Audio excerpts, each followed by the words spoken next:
Warning: the contents of tonight's episode contains strong language and may not be suitable for some audiences. Viewer discretion is advised.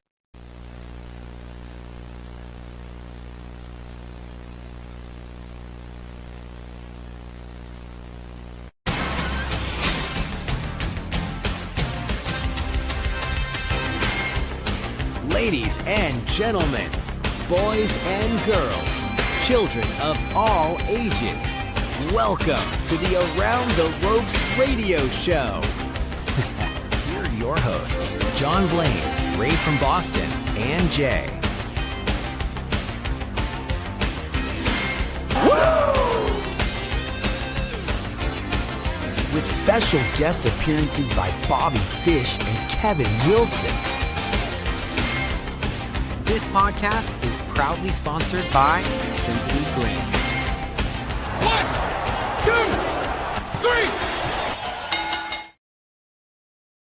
3. Good evening, everybody. This is another episode of the Animals Radio Show. Don't know where the other two guys are. They should be here at some point. Hopefully I'm in the right room this time. Unlike last week when, hopefully we don't have that fiasco again. But guys, we have a lot to get to. First thing I want to get to is I want to apologize for last week. Normally we would put out some sort of announcement that we weren't going to be on, but it was failed communication on all three of us, but mainly me as the guy, the head honcho. So I'm taking full responsibility for what happened last week. And like I said, guys, if we're not going to be on air, we will tell you guys way in advance. Obviously, you guys know to find us. We are on all social medias. You can definitely comment. Like I said, we got a lot of stuff to get to. We're going to actually give you our reactions to Backlash. Obviously, we weren't on last week. We had so much to get to on the professional level, on the independent level. It seems like independent wrestling, and I want to start off with this quickly. It seems like independent wrestling has garnered a lot of interest the last couple of days. So we're definitely going to touch on that. Like I said, we got a lot of big stuff coming up. I do want to make a mention now. Actually, looks like our guest is here, so I'll bring him in a second here. But before we get into that, I do want to announce coming up this Thursday. Where is it? Hello. There we go. Ahead of his match with Bobby Fish, the one and only Saren Rain returns to the program. And then, guys, coming up next Thursday, ahead of Titan Championship Wrestling presents their 100th show, where you got Team Gold versus Team Billy in an 8-man tag team match, where the winner basically gets full control of TCW. As you see here, we got the tag champs on one side with Big Jeff Noyes and Mike Donovan, taking on Billy's team of Alvin Alvarez, Kane Lothbrock, and the Audacity. So, guys, the one and only number one, Mr. Billy Fetsky returns to the program. That's next Thursday, so you're not going to want to miss that. As always, love to see the comment section going here. Let me take Mr. Fetsky off the screen here for a second. Then in the show, David goes, "Hey, John, missed you last week. Waited a while, then realized it wasn't happening. Glad you're back tonight." Yes, David, thank you. And again, David, I know you reached out to me privately. Again, David, I said this before at the top of the show. If we ever do that again, you guys will know. When in doubt, we will have, if we're going to be not live, okay? You guys will know that for a fact. But guys, let me bring in our guest a little bit early tonight, but I figure since he's here, I don't want to keep him waiting too long. Last week, we've had him on in the past, but a couple weeks ago, actually, you know what? Let me play you this video right here, and this will kind of explain what's going on. So, as you guys know, one of the big companies in New Jersey is ISPW. Fantastic company. Tommy Fair does a great job. Well, last week they had a segment in the ring with then general manager Rob Williams and our guest tonight, Totowa Tom. And here's what happened. Last 6 months in ISPW, I brought you out for one reason alone. I am moving for a vote of no confidence in General Manager Rob Williams' power.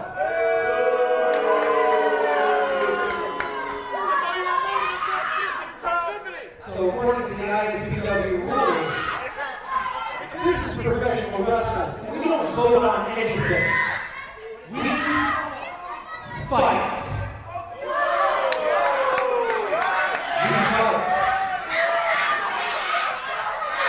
But since you and I are not wrestlers,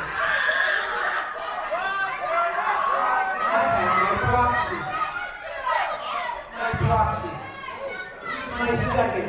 He is the main character. He is ISPW Light Heavyweight Champion, Rico Gold!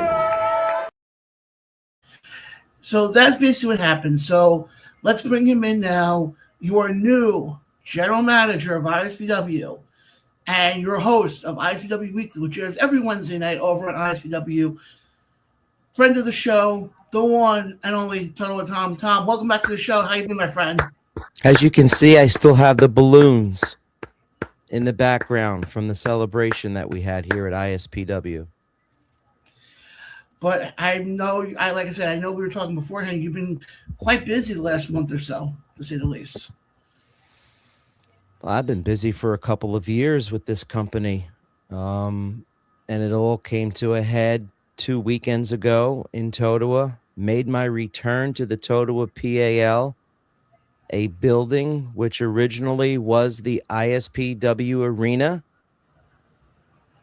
And we took about 20 months off because we were banned from Totowa, believe it or not, John.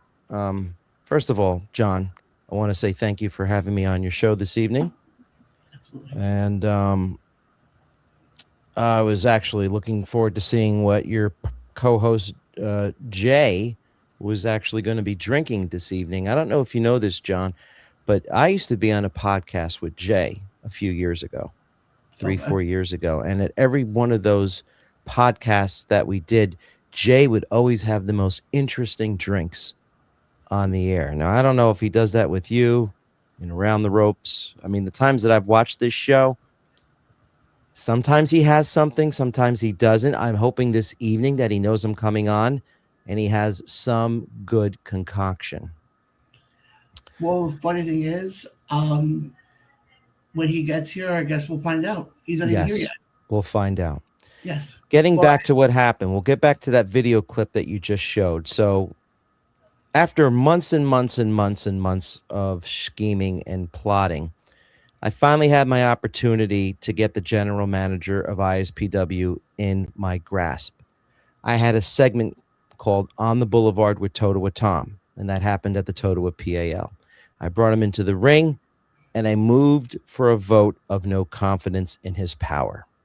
Now, if you know anything about that, that means you typically have a vote. And if the incumbent gets voted out, then they vote on a new leader. Well, in wrestling, we don't do that. We fight.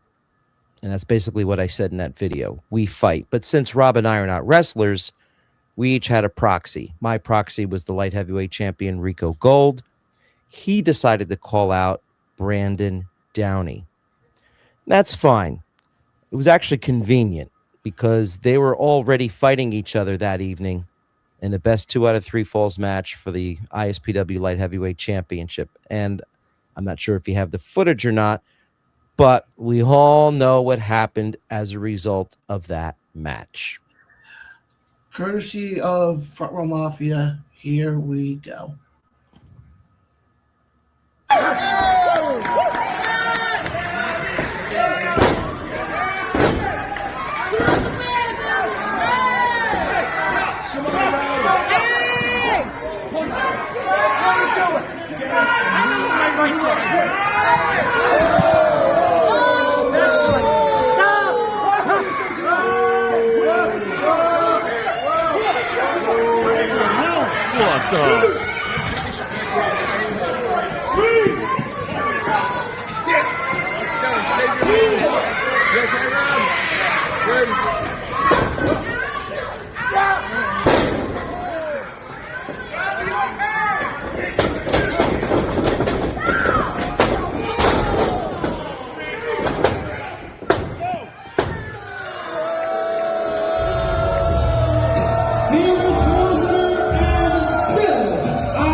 So Rico Gold Rico Gold remains the champion. And what you didn't hear from the ring announcer was Franklin Myers saying, and new general manager of ISPW, Totowa Tom.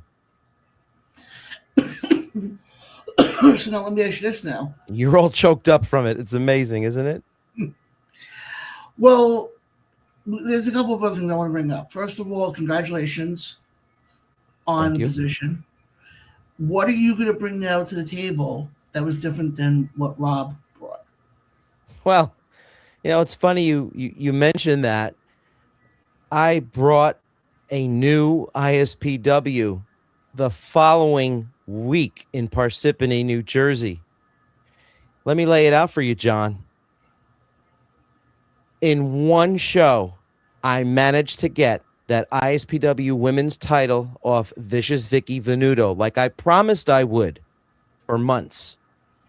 Okay, she has been a thorn in my side. And Tina San Antonio is no longer with ISPW as a result of Vicious Vicky right now. Tina had it with her. So that was one of my vows. I wanted to make sure that Vicious Vicky was no longer going to be champion. And what did I do? I had Sammy Chaos come in my first night as general manager. She defeated Vicious Vicky for the ISPW Women's Championship. And oh, by the way, we are going to have Sammy Chaos on ISPW Weekly tomorrow night. There you go. Wednesday night, 7 p.m. Exclusive breaking news. This has not been posted anywhere yet. You're getting it on Around the Ropes. Tomorrow's guest, the new ISPW Women's Champion, Sammy Chaos. Now, what else did I do, John? John, what else did I do? Was that the only thing I did, John? That Friday night? No. I'm assuming no. No. Eric Corvus and I have been plotting for about a year, okay? And we finally decided that last Friday night was the night we were going to, or 2 Fridays ago. 2 Fridays ago was going to be the night we were going to hatch our plan. And our plan was hatched. Not only is the new reality no longer ISPW Tag Team Champions, okay, then now are currently the champs. Not only is that happening, but Eric Corvus finally took it out on Rick Recon for how he treated me these last 6 months, and we bludgeoned him. Bludgeoned. I wish you could have seen his back. We actually have footage of that, so let's send it over to our footage here.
It's actually funny, Tom, before I get to my question, because you mentioned his name before, and say his name and he shall appear. Want to welcome Jay into the show. Congratulations, my friend. I got a balloon too. Beautiful. Beautiful. Congratulations, my friend. Totowa Tom, what's going on, brother? It's been such a long time speaking. How are you, my friend? How you doing? It is. Life is very good, Jay. It's wonderful seeing you here on the Round the Ropes with John Blaine. I watch you guys every week. I'm a big fan. I was telling John before, you and I have been on podcast shows before. and I would always be intrigued as to what choice of beverage you would have. It's a special moment. You know that. Yeah. I knew this for a whole week. So what I got is Jay's favorite drink, Mr. New Jack City. This is Beautiful. it. Yes, it's in a Hello Kitty cup. Who gives a damn? But it's No. New Jack City with a Hello Kitty cup. That's Love right. it. Exclusive just for you. Salute. Love it. I will have a drink on me. Go ahead, sir. And we're celebrating John, where's your also drink, not only John? Totowa Tom, we're also celebrating the New York Knicks game 1 tonight, baby. We're also celebrating them. So salute to them too. John, Jay and I have a mutual friend. We call him the Gilch, and I know he'll be watching tonight. Hopefully he'll give us some updates as to how the Knicks are doing. Yeah, absolutely. We'll definitely give you guys updates. But Tom, I want to ask you this now. First, I want to get back to Vicky here for a second. Was the reason why you wanted to take the belt off Vicky because of the fact that she's associated with Rob, or was it because what was the reasoning with that? That I don't know what you're talking about. I mean, Rob's the general manager of ISPW. Vicky is a thorn in Totowa Tom's side. Tina San Antonio and I defeated her back in November, and we successfully defended against her and all other comers like Sunny Kiss, Clara Carreras. We were beating everybody, and then in Hackettstown, Vicky came away with a win, and part of it was my fault because I wasn't paying attention, John. To be quite honest with you, I'll take the loss on that one. My eyes were not in the ring, so Vicky has been, I don't know, my crux, so to speak, in ISPW as far as the women's division goes. Because she is a 6-time champion. I get it. It also means, Jay, that she's lost it 5 times. So now she's lost it 6 times because Sammy Chaos is the champion. But yeah, so the footage that you just showed. So new tag team champs, John, in one night. New women's champ in one night. And guess what, John? New ISPW heavyweight champion in one night. How about that, John? 3 title changes in one night. You asked me what I'm going to do as GM. I'm definitely going to shake things up. And I did so far. Well, I actually also can announce this. You mentioned your new ISPW heavyweight champion, Ricky Price. Stay tuned because next week, I don't remember what date exactly, but he will be coming on the show. What? Yeah. Okay. We got Tom. We got quite a few guests coming up on the show, but Jay, you got any questions? Yeah, what the hell is up, my friend? How you doing? But tell us about ISPW. I know they got a big show coming up Saturday, May 30th in Wellington, New Jersey. Baseball too. Talk about how in the hell you making all these moves and get Tony Atlas in the ring. How do you manage to do that? That's so crazy. All right. Do we have time for a short story, gentlemen? We got time. We got plenty of time, right, John? We got time. Go right ahead. Okay. Growing up, my favorite wrestler was Tony Atlas. I mean, that's the truth. I mean, what got me into professional wrestling was the day that Tony Atlas and Rocky Johnson won the WWF tag team titles from the Wild Samoans. I think it was November 23rd, 1983. And I'll never forget that day as long as I live, watching it on my TV Saturday afternoon or Saturday morning, rather. And Tony Atlas was it for me. I mean, he had the physique. He had the charisma. He had the moves. I loved the way he would move in the ring with his chops and his headbutts and his drop kicks. Very underrated drop kicks. And, he's Mr. Universe, Mr. USA. I mean, look at that physique. Yeah. And he's been my favorite wrestler for years. He disappeared for a while, obviously, in the 90s, the 2000s as well. I had a little run in WWE. A little bit. They brought him back as another character at one point. And of course, as the times change, I gravitated towards some other wrestlers, but I always really enjoyed Tony Atlas. So once I started working with ISPW, I had a chance to meet him at one of the 80s wrestling cons that we have. And not only was it a meeting, but it became dinner. And then it became, let's go for a ride, to the next town. Let's go to this show. And then he would go back to Maine. And then the next time he was coming up to New Jersey, he'd give me a call and he'd say, hey, I'm flying in. You want to do dinner? Let's do it. He likes linguine and clams. That's his favorite. He likes getting it here in New Jersey. So we would go out, we get something to eat, we talk. He visited my town in Totowa. He went to some of the establishments that I frequent.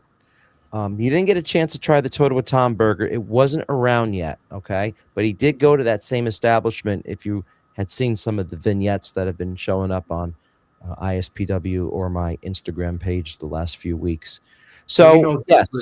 He knows what to expect. Yeah, so he's a friend, okay? And obviously, once I became general manager of ISPW, he wanted to wrestle for me now. So he's on the card. It's the end of this month, right? On the 30th in Wellington. He's in a tag match. He's going to be teaming up with Joe Clean. Very unique. He'll be taking on, he'll be taking on the A player, Anthony, who is the Tri-State champion, and his assistant, Angel Reyes. So they're both Reyes, right? They're both Reyes, or no? Is it Angel Reyes or Angel Reyes? And the A player, Anthony. Okay. Anthony. That's who I was unsure about. Yes. Joe Clean is a huge star in ISPW. I don't know if you guys saw what happened this weekend. He was also at ACW in Poughkeepsie, New York, and the roof basically blew off when he was announced for his match. Very popular guy in the independent scene, and he's teaming up with Tony Atlas. I wanted to give Tony a chance to take, it easy because, Joe knows what he's doing in the ring. And, Tony's up there. I mean, he's got to be, I think he's at least almost 80 years old. So he's up there in age, and he still looks great. He still works out, guys. When he comes to New Jersey, he's always looking for a gym. He tells me that. He's like, well, I'm going to work out in the morning first, then I'll see you later. And I love him. He's a great guy.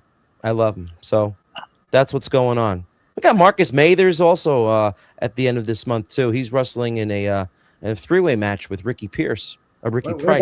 What about this crap I hear? I hope it's not true. What's that? I really hope. The Vicious Vicky's doing an open challenge out there? What's going on? Tell me no.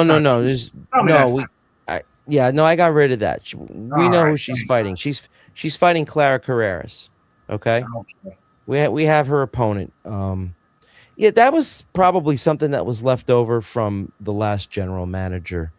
I have to admit, he was a little shady. The night that I actually became GM,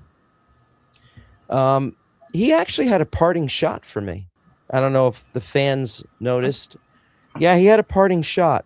So at the start of the Golden Ticket Rumble, I went out in the middle of the ring. I presented the briefcase, where if you win that Rumble, you get possession of this briefcase, which means you get to cash in for up to 1 year at any title in ISPW. So as I was, presenting the briefcase, the ring announcer said, now let's find out who drew number 1. And who drew number 1? It was Eric Corvus. Now, up till that point, Rob had no idea that Eric and I were plotting against him. So I got the last laugh. So Corvus came out first. He pretended to go after me. We had a moment as I left the ring and I went to go into the dressing room. Contestant number 2 came out, and that was Rick Recon. Really, Rob? Really? You thought you were trying to get one over on me by getting both of them to come out first while I was in the ring? Well, Rick chased me around the ring a little bit. All right, I'll admit. All right, that wasn't part of my plan. But Parting shot by ex-general manager Rob Williams. And then we all know what happened the following week. We saw, I don't know if you saw it, Jay, but we destroyed Rick Recon the next week, Eric Corvus and I. You had to. You've been planning it for months. That had to come into fruition. Yep. John, are you sleeping, by the way? I hope not. Wake up. He's kind of just looking and like, No. nice Tom, I want to bring up, we brought up, I want to bring up the tag team division right now in ISPW. Sure. As Yes, a sir. whole. Mhm. I'm very big with tag team wrestling, and the tag team wrestling division and ISPW, I think, is one of the best. Between you Thank got you. the Now, you got Sent to Slaughter. I mean, talk about this tag team division with how much talent is in it. Does that make it easier or more difficult when it comes to putting these tag matches together? So it's difficult in the sense that our teams are so strong. Now, you mentioned Sent to Slaughter, Danny Moff and Sean Donovan.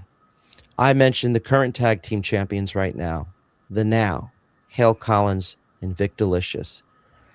Those are two of the most talented teams on the independent circuit. And because of that, they have responsibilities elsewhere. If you saw this past weekend in Poughkeepsie, New York, at ACW, they were engaged in a brutal steel cage match. So ISPW is not able to retain their services week after week after week because they're sought after. They are booked months in advance. But we have other tag teams like the Shot Callers. Have you ever seen them before? Yes. Okay, very talented, former tag team champions. Now, the new reality is no more. So we're down a team. Okay, that's something that I will be looking to replace. And I've been looking for a new tag team to bring into ISPW. I was at one point looking at Smash and Burn, which is Junie Underwood and Ricky Price, but Ricky's the champ now, so there's really no need for him to be in the tag team division. But we're working on it, John, and I thank you for asking that. And then, I want to look at the women's division. Obviously, we know Vicky has kind of held that division for a while. You had Tina San Antonio. Now you have Sammy Chaos. What made you want to decide Sammy to be the one to dethrone Vicky? Have you seen her? Oh, Put the graphic up again. Put the graphic up. Put it up.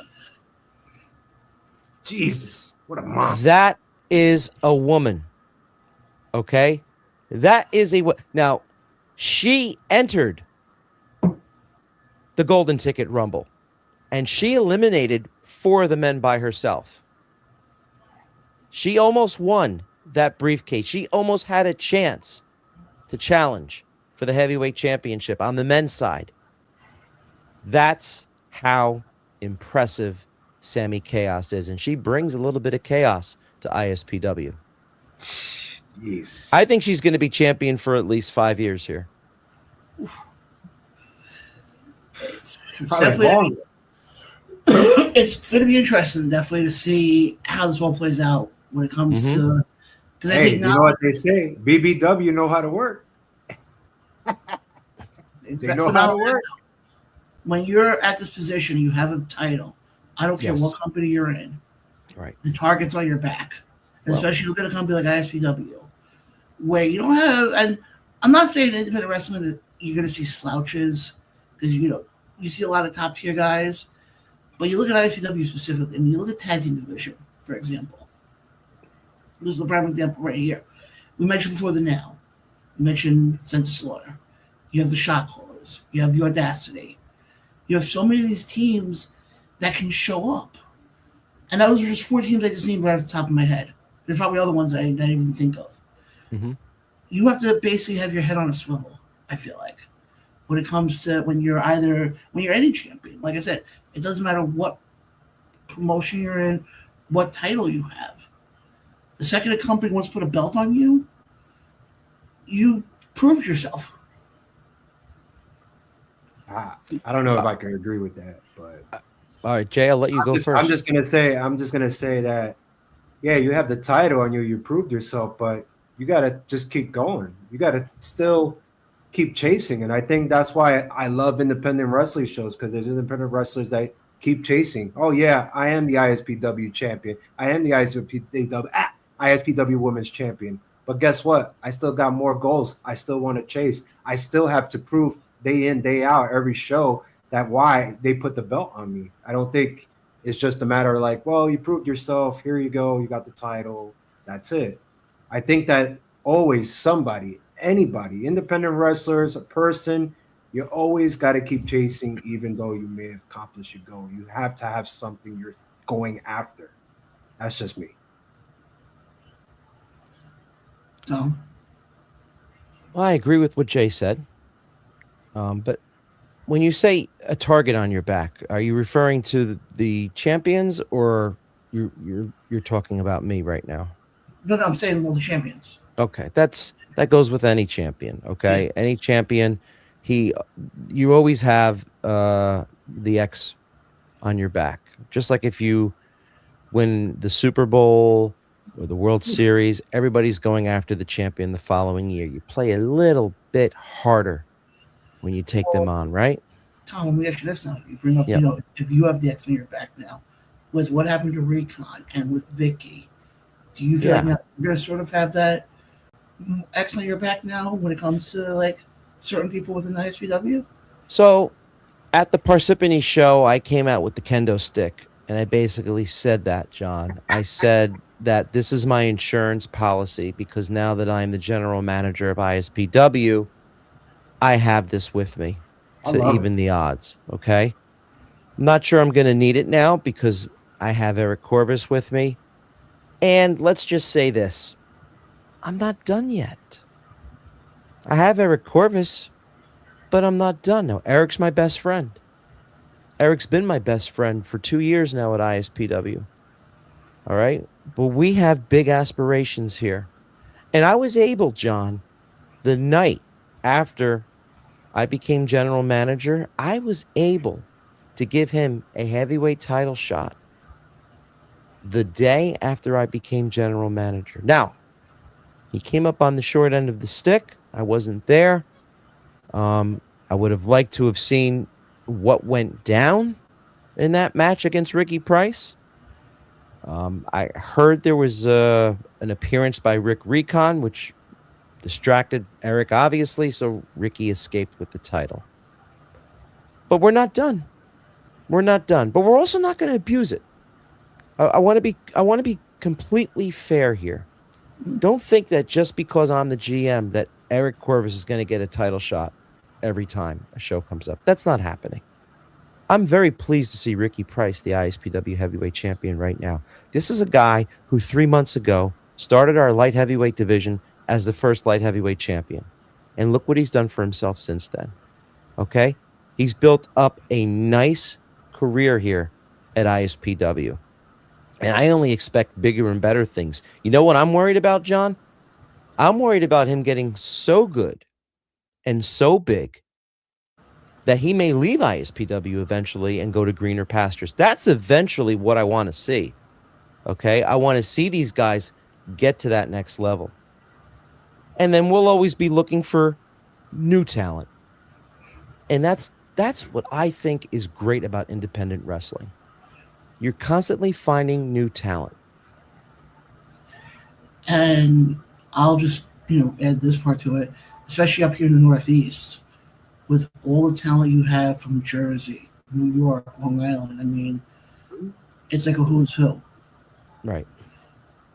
It's a who's who, and I feel like, you're in a very good position right now. And like I said, I'm very happy you got the position of general manager, and I can't wait to see where, what ideas you have to take ISPW to that next level. Well, let's also talk about all the other contenders for the heavyweight championship right now. We have a roster full of stars. I think the biggest star right now in independent wrestling is that no good 3,000-year-old barbarian, Yusufer. Ever since he's partnered himself up with that high priestess, the Barbarian, Shirak, Yeah. he's been unstoppable. He's won the ISPW Heavyweight Championship twice. And this is a guy that I think all of the world of professional wrestling will be seeing more of, and not just in ISPW. But we have him vying for that championship. We have the shining star, Ray Kalitri, who, by the way, right now I think is in Mexico wrestling. A month ago, he was in Canada wrestling. The guy goes all over the country. He's a multi-time heavyweight champion. Okay? We have Vargas, the Dominican Destroyer, a mainstay for 10 years here in New Jersey. We have the Revolver, Alex Ryman, multiple heavyweight champion here at ISPW, Pro Wrestling Magic champion as well. Our roster is stacked with wrestlers who come out every single show and just throw it out all on the line. And that heavyweight title has been flip-flopping because they're all so very evenly matched up. All evenly matched up right now. I was going to say, you talk about the tag team division beforehand. You know, talking about the heavyweight title picture for a second. You know, it's kind of the same question. Does it make it more difficult now, knowing that you got all these guys like Ryman, like Vargas, you know, like Yusufer? Does it make it more difficult as far as who you figure to go for the title? Definitely. And that's why we've had some matches recently where they're all involved. Like we recently had a show called Jacob's Ladder where a ladder was brought into the match and that's where Ricky Price actually won the title. You know, we had 6 guys in a ladder match. We've had 4-way dances. We're trying to get them all involved. We're trying to get them all the ability to get their hands on that championship because they all deserve it. Oh, Justin Carino. I forgot about him. Justin Carino, a multi-time heavyweight champion. And I mean, like the names, they just keep on going on and on and on. And that's the great thing about ISPW. You come to our show, you're going to get familiar with certain names. All right? You'll see these people at every show. And this guy's going to kill me when he realizes that I just left him out. GKM. Now, GKM was hurt for an entire year at ISPW. He's back now. He's back and he's undefeated. Okay? I mean, the talent level at ISPW is the strongest I've ever seen it. And we have guys vying for that heavyweight title every single week. If you want to keep up with what's going on, all you have to do is tune in to ISPW Weekly. It airs every Wednesday at 7 p.m. It's a half-hour show. And I have all the news, all the stars, all the matchups, all the highlights. We have fan interaction, and it's a lot of fun. And I've been doing it now. I think we're coming up on episode 90. So with the exception of maybe the holiday season, you know, Christmas, right? We've been on consecutively for about 2 years. There was also, I'm not going to get into it. I did have to take a couple weeks off about a year ago for, you know, something that happened on the show, but that's all behind me now. But for the most part, we're on every single week, and I truly enjoy it. And I think that has catapulted ISPW into the eyes of the public more, because as we go from town to town, we're seeing a lot of the same faces, and that's important in independent wrestling. Okay, independent wrestling, there's 2 ways to go about it, right? Here in New Jersey, you have a show at the Mecca, right? You know what I'm talking about, Jay, John? You know the Mecca, which is in the most famous place, right? Richfield Park, New Jersey, right? Right. Yep. Every promotion goes there. All right, you'll see a different promotion once a month there. ISPW doesn't go there. ISPW goes to your schools. We go to your Elks Lodges. We'll go to your gymnasiums. We'll go to your churches. We'll go to your town fairs. All right. So a lot of what we do is for a good cause. Okay? We do obviously give back to the community when you book ISPW for a show. So if anybody is watching this tonight, know that you can reach out to myself or you can reach out to Tommy Fierro at ISPW Wrestling and let us know in New Jersey, anywhere in New Jersey, if you're interested in having a show, because we put on a great, wholesome entertainment show for kids. Okay, and I don't want to like pull back the curtain too much here, but when ISPW comes to your venue, you can get a couple of guarantees from us. There's no profanity, there's no blood, there's nothing sexual about our combatants. It's wholesome fun. If you think about it for a second, Jay and John, it reminds me of a lot of what happened in the 80s when we first started really getting into wrestling, right? The Hogan era, okay? And we have the characters to back it up, too. You're Joe Clean, right? Joe Clean would have fit in tremendously in the 80s, okay? That's what we're all about. We want to build up the fans that are young so that they'll be fans generations to come, right? That's how I became a fan in the 80s. That's how Tommy Fierro became a fan from watching it in the 80s. I don't know what your guys' age is. I know I'm older than both of you, but that's when I grew up in the 80s. If you grew up in the 90s, you might have been more Attitude Era, and you might be more hardcore, and you might be going to Ridgefield Park every month to watch that type of wrestling. And there is a place for it. There is a place for every style of wrestling. That's what makes wrestling so great. There is. Okay? What makes wrestling cards great is when you can watch 10 matches and they're all different. Right? They're all different. They have something for everybody. I completely agree. Go ahead, actually, John. Tom, just want to let you know, we actually, and this is one of the powers of having the show, we actually have a fan who watches us every week for the last 5 years over in the UK. He stays up till 2 o'clock in the morning to hear our show.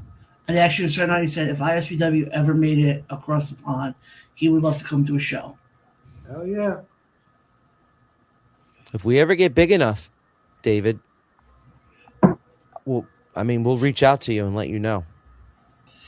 But right now we're staying local. I mean, you can watch our product. As I said, if he subscribes to ISPW Facebook page or Instagram or YouTube, we're on all those platforms. We're on X too, but mostly I'm not on X as much. We also have a TikTok channel, but basically you'll get most of our news on YouTube, Instagram, and Facebook. Definitely, Facebook is a really big device that we use for marketing our product.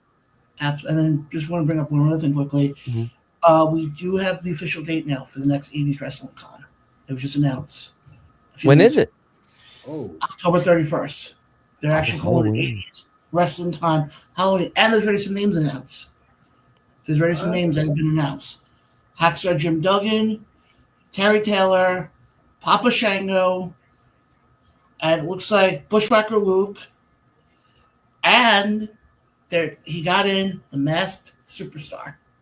Wow. So again, the Masked Superstar? Yep. So guys, again, it all goes down October 31st, live from the Parsippany PAL in Parsippany, New Jersey. If you've never been to an 80s Wrestling Con, I would definitely make the push to go to one. It's a lot of fun. I want to meet Terry Taylor. If he's there, Jay may go there. It's Halloween, though, you said. October 31st? Yeah. You sure about that date? Yeah. Okay. He's right. He's right on the money. It's crazy, Papa right? Shango's there. Yeah, so that makes sense with Papa Shango being there. I see the boogeyman. Oh. And then actually, Tom, do you have some news? Other news. You guys just got a fan from the UK who's going to be tuning in to There you go, ISPW. David. Stay tuned. Stay tuned. This guy knows what he's doing. He's big business. Well, thank you, David. And then also, please respond and let me know how we're doing. Okay, I don't want you to just to tune in and be a faceless fan. Let us know how we're doing. Yeah, be honest. Yeah, because if I don't like what you're saying, I'll just cancel you. That's it. You know? Tom, I appreciate you coming on tonight. It means a lot. I definitely want to have the door open for you anytime you want to come back on. Wait, that's my agent. Hold on. Yeah. But like I said, Tom, I definitely want to have you come on again. The door is always open for you. Anytime you want to come back on to talk ISPW, you're more than welcome to, my friend. Well, thank you. I guess I'll be tuning in next week to hear what that heavyweight champion of ISPW is going to say. Absolutely. Guys, we'll be right back. We'll react to what we just spoke about with Totowa Tom, and we'll get into some more wrestling talk. You're listening to the Around the Ropes Radio Show. We'll be right back right after this. Love you, Tom. At Simply Green, we believe in the power of nature to bring balance, relaxation, and well-being. As a premium THC brand, our mission is to provide high-quality, responsibly sourced products that enhance your lifestyle. Whether you're seeking relaxation, creativity, or wellness support, we curate a selection of top-tier THC to suit your needs. Rooted in trust and transparency, we are committed to delivering safe, lab-tested products while fostering a community that embraces education and responsible use. Simply Green is more than just a brand. It's a movement for a greener, more mindful future. Call 631-846-6060 to order or visit our location in Coram, New York. For use only by adults 21 years of age and older. Keep out of reach of children and pets. Please consume responsibly. Cannabis is not recommended for use by persons who are pregnant or nursing. Concerned about your cannabis use? Contact the New York State HIPAA line by texting HOPE-NY, calling 1-877-8, HOPE-NY, or visiting oasisny.gov/NHOPE. Guys, we are back here live on the Around the Ropes Radio Show. Jay, first of all, I didn't get a chance to see this. How have you been? What do you think about what Tom was saying? Well, I just want to start off by saying it's great to be back. It's great that New York is getting the hottest weather. It was a little too hot for me today. But overall, I know Totowa Tom for years now. We did do a podcast together. I met him in person a few times. What a great guy. I'm so proud of what he's doing because I know where he came from. I know how he started in the business. So it's just great to see him as a GM for ISPW. He loves ISPW, folks. He loves Totowa Jersey. He loves everything about independent wrestling and wrestling. He just told you the story about Tony Atlas, for God's sakes. If you didn't hear chat, please rewind this show. But overall, Tom, I'm glad you're doing good things, brother. I love you. I'll see you in the chats as always, and I can't wait till we get together to have a drink to toast. Cheers, my friend. Salute. Absolutely. Like I said, I'm very curious. I'm happy. I'm happy when I see friends of mine get positions in wrestling that started out as fans. That they earned. They worked hard for it. And that's the example of Totowa Tom. But I mean, you look at somebody like Totowa Tom. He started off as a fan. He's now the general manager. Look at somebody else who we found on the show, Billy. Yeah. She started off as a fan. She's now ring announcing. I started off as a fan. I'm now doing commentary. There you go. So when people that start out as fans earn the positions that they do because of being a fan and being so enthralled in this, you gotta smile. Or you gotta sit there and be like, you deserved it. I'm proud of you. And like I said, I'm very curious to see, and especially, we talk about ISPW for a second.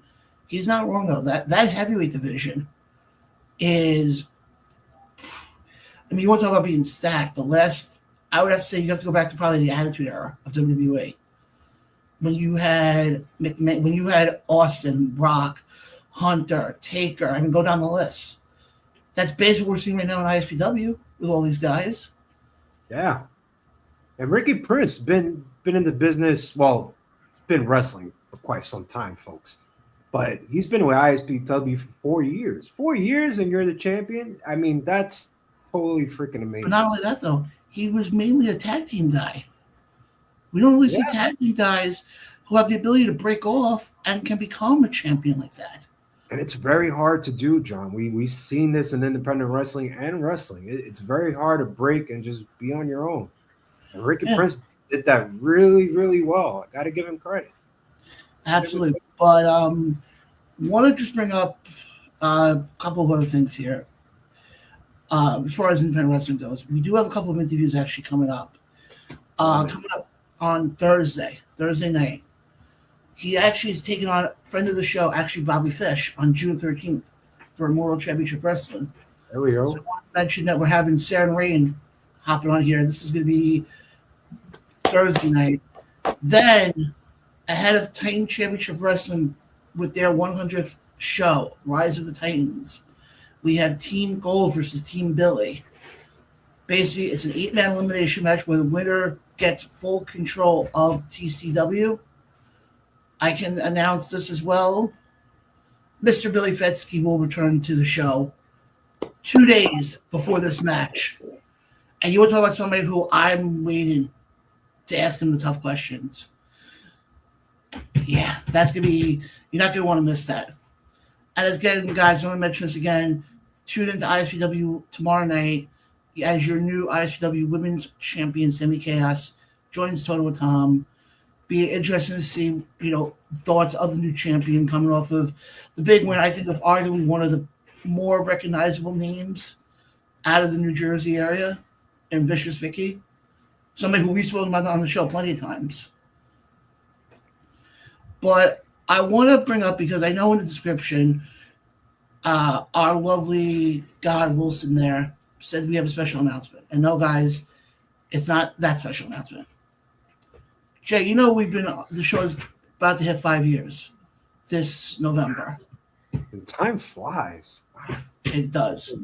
So over the weekend, I decided, since we've been on the air now for 5 years, and we have a lot of interviews that are on YouTube that people may have forgotten, didn't even know we did, and whatnot, I'm going to start uploading them, not to our YouTube page. They're going to be uploaded in a new series that we're going to be calling the Around the Ropes Rewind. It's going to be exclusives on the podcast. So you have to subscribe to us on Spotify, Apple Podcasts, wherever you get your podcasts. I like that. Exclusives of interviews that we may have done from the past, our bigger shows that we've done from the past, because I just dropped an interview over the weekend. I thought it couldn't be bigger than this one. A couple of years ago, we did an interview with WWE Hall of Famer Jeff Jarrett. Wow. So that was our first one. So guys, definitely stay tuned for that as we celebrate 5 years of the Around the Ropes podcast, radio show, however you want to call us. But yeah, I just want to bring that up. That's that because of the 5 years. We're gonna be it's not gonna be all at once. It's gonna be sporadic till we get to November. But every couple of weeks, we're gonna be uploading a new interview or a new show that we have done in the past, just to kind of bring people back up, or kind of like one of those I forgot they did this, because we've had. If you go through the list of who we've had on the show, a lot of good guests. We've had Jeff Jarrett, we had Barry Horowitz on. We had Brett Azar on. He was one who actually drew our initial logo for us. We've had on Mark Henry, right when he made the move from WWE to AEW initially. We've had him on. We've had on Josh Chernoff, who is the current manager of Sent to Slaughter. We've had him on. Actually, Jay, somebody who you know quite well, Mr. Papadon, the Greek god himself, has been on the show plenty of times. You talk about indie guys with us, go down the list. We've had on Papadon, we've had on Darius Carter, we've had on Vicky, we've had on Recon, we've had on so many of these guys. So guys, again, over the next couple of weeks, we will definitely be uploading some of these, which will be under the exclusives on the podcast. And I got to stress that. It's not going to be uploaded on YouTube. It's going to be the podcast side. So the only way you can catch those, you have to subscribe to us on the podcast side. And basically, if you guys are on there, please do us a favor. Give us a 5-star rating. It definitely helps get more eyes on us. But I know we weren't on last week, and I kind of brought that up a little bit in the beginning. I want to get your overall thoughts. I know it's been 2 weeks now. It's all Quick right. overall thoughts on Backlash. What do you think of it? How do you think it panned out? Well, I think everybody was expecting it to be a bad show for Backlash, and I was one of them. But I gotta say, I was impressed. I really enjoyed the show. Can't believe I'm saying that. I enjoyed Backlash. I will put it this way. Going back to what you said before about, people were expecting this to be a bitch. Yes, they were expecting to see a sinker. And I was one of them. I'm tired of people who say that because of this reason. I agree. With the position that WWE is in right now, and how many people have been cut recently, and all these record profits that they're making, to me, I don't care if you're talking about WrestleMania, Clash in Italy, SummerSlam, whatever. There should be. I want the wrestling fans out there who are listening to the show to stop this notion that, well, if it's not Mania and it's not the Rumble or SummerSlam or Survivor Series, that's automatically a B-level show. Right. To me, every show you do should be your A-level show, should all be WrestleMania, in my opinion. Yeah, I think that's what Backlash did. I was surprised. I was very surprised. Well, let me ask you this. Were you surprised with who Danhausen's mystery tag team partner was?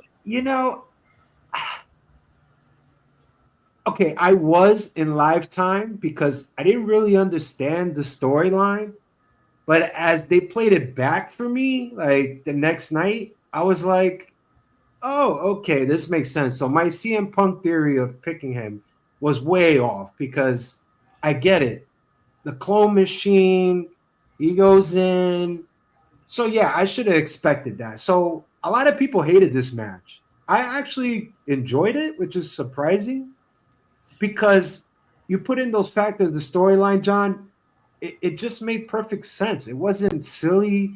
It wasn't goofy. Yeah, it was some comedy parts. And we know, I think that was Masquerada too, or somebody that was in the ring with Danhausen, great wrestler, great luchador. If anybody go watch him. But yeah, it made sense. And I liked it, John, because the story made sense. Yeah. I mean, everybody who sat there and said, oh, it's going to be, Punk, or I'm like, coming off what we just saw at Mania with the mini houses, I was like, they're going to do something here. I mean, Danhausen's whole gimmick is it's a comedy-esque gimmick. And for this match, I actually did not mind it at all. I think Danhausen was able to get his moments in. I think Kit Wilson, I hate to say this, unless they really screw up with him after him and Miz break apart at some point, I think Kit Wilson basically got the major rub here out of any of them. I know everybody sits there and says, oh, the Miz is, he's not a good wrestler. But I look this way. The guy's been there for 20 years. There's a reason why he's one of maybe a few guys who are multiple-time Grand Slam champions. Yep. So, and I love how people say, oh, he's never won a match. But look at how many guys he's put over. Doesn't have to win a match. No. He's doing his job. And then as far as like Danhausen, like I said, he had his moment. I'm happy he had his moment. And I feel like I don't want them to overdo it with him. So I feel like if they don't put him they don't have a thing where every pay-per-view we're going to get a Danhausen match, I'll be okay with that. Like I say, I'm okay with Danhausen as long as I don't see him getting a lot of TV time. No. That's just my thing. I'm curious to see, because we did see this past week on SmackDown that he went back to the cloning machine. Yeah. And he's supposedly bringing in somebody bigger. I've been hearing a lot of rumors. I just hope it's not true. I've heard rumors. I've heard Braun Strowman being mentioned. I hope not. I've heard, is it some guy named Bishop Dyer, also formerly known as Baron Corbin? I hope not, because it just doesn't make sense. I've also heard Omos. Oh no, that guy was no. Honestly, if it is Strowman, okay, it's gonna be some comedy shtick. it's gonna ruin the person's career. You're bringing them back as Danhausen's monster. Danhausen, okay? Yeah.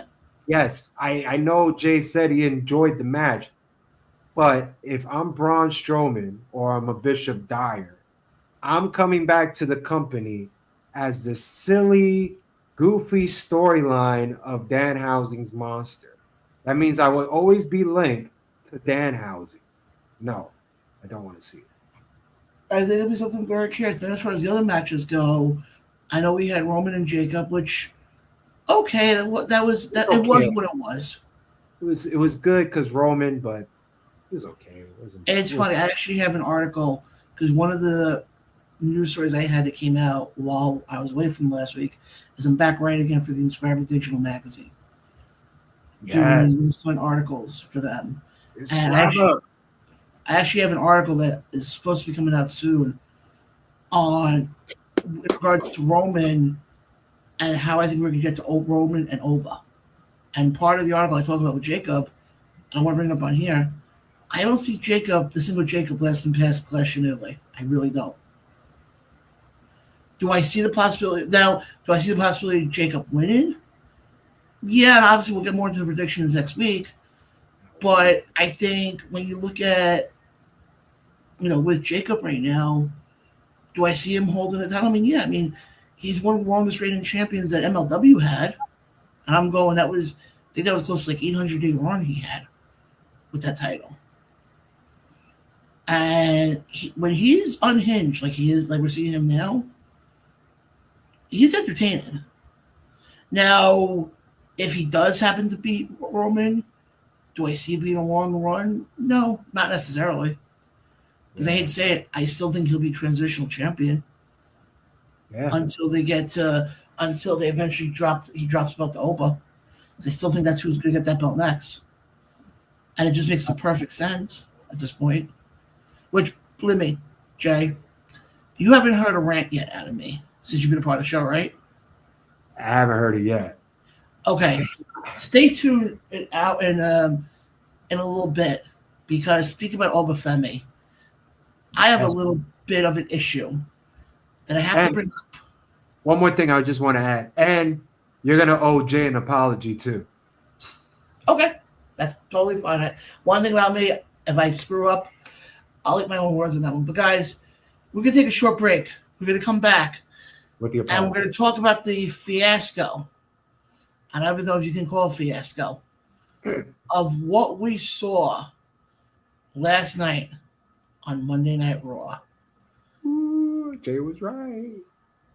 And while I know Jay's going to be grinning from ear to ear, I'm not grinning ear to ear. Oh? And I will explain why. You guys are watching or listening, either on the Rose Radio Show. Oh, yeah, baby. With now a quick word, because I want to get the mood going. We're going to send over to our friends over at Flow, Fantastic League of Wrestling. Flow, baby.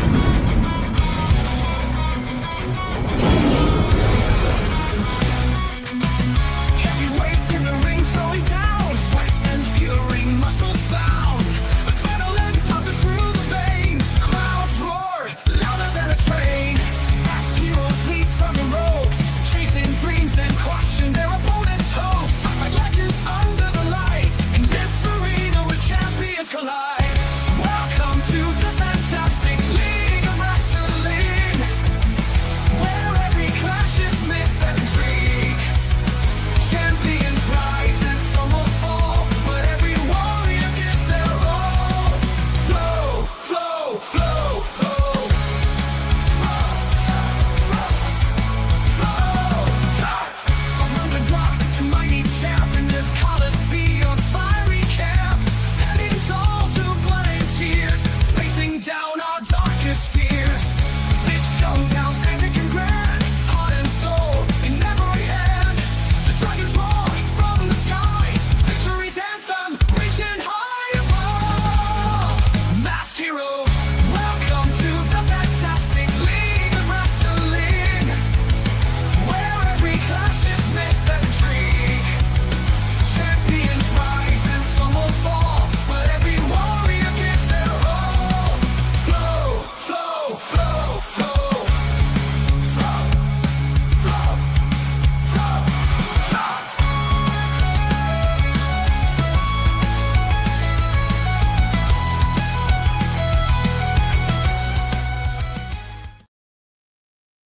And we're back here live on the Around the Ropes radio show. Now, guys, I don't know if we're going to cover sports on here because we're a pro wrestling show. Breaking news. But I wanted to bring this up. Knicks are up 38-35. Let's go. Let's go. Let's go, baby. But now that we got the pleasantries out of the way. Yes, sir. I got to bring up something from last night's Monday Night Raw that really irked me. Go ahead. That I don't understand. And I would love somebody to explain to me the point behind it. First of all, can Brock Lesnar get a pair of pants that doesn't rip? I'm just saying. It happens. It's a big But deal. that's not my issue. First of all, Jay, I have to give you your props. You said it 2 weeks ago, and you were right. Told you. Now that I gave you your pleasantries there,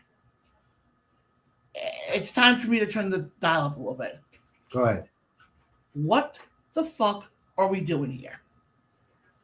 You have Brock Lesnar do this whole moment at WrestleMania where Oba beats him. He takes off the gloves, he takes off the boots, and okay, he does the X thing, and all of a sudden we figure, okay, that's it, he's done. We don't hear from him for a month because we're basically at this point, it's been a month now since that match. So now you're going to put him in the position of you're going to have him come back to challenge Oba at Clash? Why? Then what was the point of him doing that whole stuff at Mania? Because now what's going to happen is now WWE's going to put themselves in a tough position here. Because now you're in a lose-lose situation here. I mean, if the goal eventually is to get to SummerSlam, where that's where he's going to officially retire, then my question to you is this. I'm going to say this again. What was the point of doing what he did at WrestleMania? To basically tell fans, this is my last WrestleMania match, and you'll never see me perform at WrestleMania ever again, just like Jay said from the beginning. And another thing, and there was another hint that Ray pointed out a few weeks back. The next night, they put this video package, and it was just basically a bunch of DVD cuts that, we collected when we were kids of Brock Lesnar or who he is and how he came up, et cetera, et cetera. But the package felt wrong. And John, you're absolutely right on the money. This absolutely makes no sense whatsoever, John. Because the storyline is silly. It's goofy. Well, I mean, you have Adam Pearce basically saying, go ahead. Sorry to cut you off. I've been waiting to get to this topic all day today. Go ahead. I don't understand this part of it. So now, let's fast forward to next week, okay? You're in Italy. Let's say this becomes official. Now, Oba loses. You're basically putting Oba back at square one again. Brock loses. Okay, then he's lost twice already to Oba. If I'm Oba, I'd be like, why am I giving you a third match?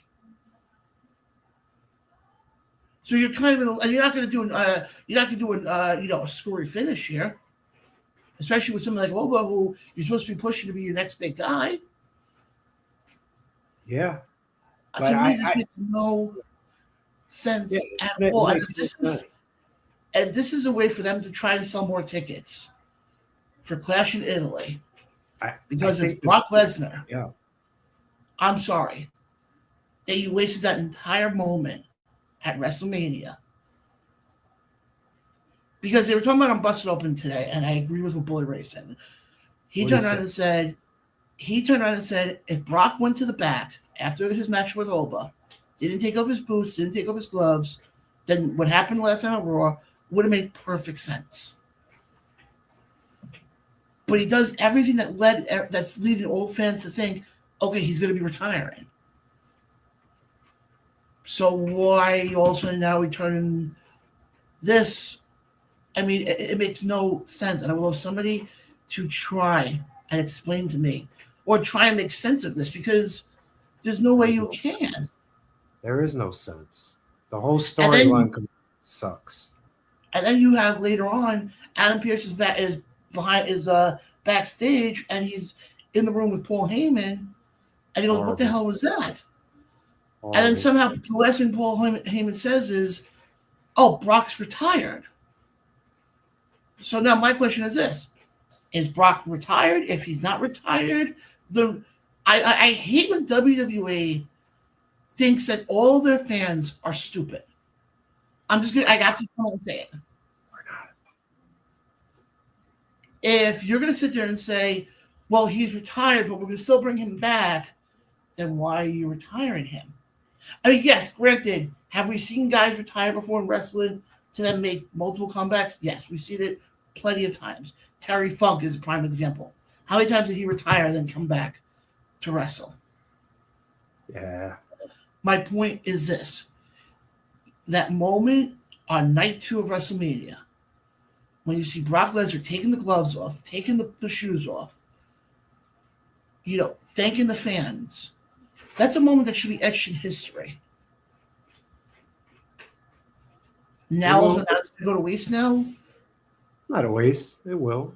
That's not a waste.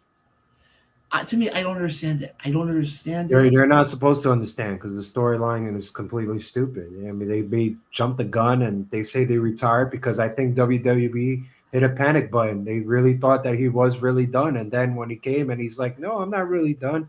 Now they had to put their foot and the writing team had to come up with some stupid storyline of how he signed his so-called retirement papers or whatever, and he's not affiliated with WWE because he's retired. But all of a sudden, there's a contract out of Paul Heyman's jacket, and now he's fighting Oba at Clash at Italy because we know Oba doesn't back down for anybody. I said it from the beginning. I just thought when I saw that moment, it was a beautiful moment. Yes, it is ruined, John. I agree with your anger whatsoever, but it was a beautiful moment. But for me, as a fan, I knew it wasn't over. I think you and Ray were fighting over me. I remember months back, no, Brock will retire in Minnesota in SummerSlam. It makes the perfect sense. Well, this is it. But, John, it could go another way. Maybe we don't do the rubber match. Maybe we align Brock with Gunther maybe when Gunther wins the belt. We could go that route too. But here's the thing, though. I see what you're saying, though, because you could go down the road. Because you got to remember also, Paul still owes Gunther thank you for him helping against Seth. Now, they explained that though on SmackDown. If you remember going back to Mania, a couple months ago for WrestleMania, when where originally was supposed to be Braun Breaker taking on Seth, was supposed to be Braun taking on Seth, but Braun ended up getting injured, and also Gunther came in, and it was more like hey, I'm not with you guys, but I'll help you guys. Now, could the possibility be that we see Gunther? Let's say, obviously, before anything, we have to hear from Brock as far as what the hell's going on. But again, even that I won't even believe. I hate to say it, but when you turn around, like I said, so first we got to hear from Brock. Why the change all of a sudden? Then you can go one of two ways here. Let's say, for argument's sake, he'll officially retire at Mania, at SummerSlam, and when they're in Minneapolis. Let's say Gunther does defeat Cody in Italy on the 31st. Could we see the possibility Gunther looks at Brock and goes, or Brock sits there and goes, I haven't held that title in a while. I'll put my career on the line. Yes. At SummerSlam? I mean, that could be a possibility, but then again. Why not? But my whole thing is this then. Why do that whole stuff at Mania? That's my question. They hit the panic button. They really thought he was retired. I think that was totally unscripted. Had to be. And it's halftime, folks. Cleveland 48, Knicks 46. They're losing by 2. God damn it. He goes, I think it would have made sense to bring in somebody like Almost. But, okay, why? Why Omos? Almost, he sucks anyway. But why bring him? Why bring him? Because he's 7'5", he's 7'8". I'm sorry. I always said there was no challenger. It was Brock Lesnar. That was number one. Everybody said, no, he's retired, Jay. I said, no, it's Brock Lesnar. There's nobody in the locker room. You had your Randy Orton's thrown out there and stuff. I get it. Just doesn't make sense. This makes the perfect sense. You know why? Because, John, you will watch it next Saturday at 2 p.m. You will want to see this match, even though the storyline is completely stupid. Yeah. I mean, am I curious to see where they go with this now? Yeah, I would say because I'm a wrestling fan. Yes. But do I think it's absolutely insane what they're doing right now? Yeah, absolutely. Stupid, too.